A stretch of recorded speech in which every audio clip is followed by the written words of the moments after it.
This is London, 9:47 on a midsummer morning.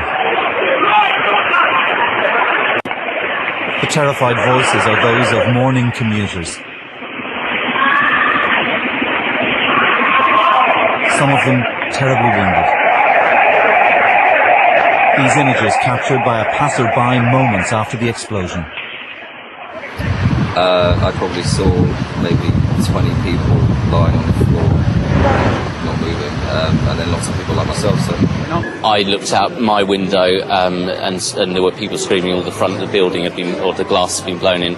I looked out another window which was facing the bus, and there was a lot of smoke and some bodies, and the roof had been torn off the top of the bus. And I only looked for a couple of seconds, and then everyone started screaming, and we got out as quickly as we could. The terrorists struck one of the city's most reassuring everyday symbols, a London bus, the number 30 from Hackney to Marble Arch. Those sitting upstairs took the full force of the devastating blast. Shards of metal, the blood of the wounded, blasted onto nearby buildings. Shrapnel scarring the headquarters of the British Medical Association. Cars abandoned in the panic-stricken aftermath. What many remember is the extraordinary noise of the blast, rising above the noise of rush hour. It was probably one of the worst noises I've ever heard in my life. Your gut drops when you hear it. It was the loudest boom ever. It literally sounded like two trains colliding.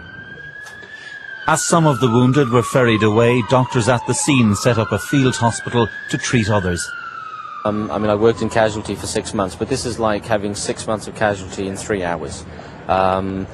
Every injury you can think of, every serious injury I've ever seen over a long period of time, you saw within a few hours. As the day wore on, police brought in sniffer dogs to check for further devices.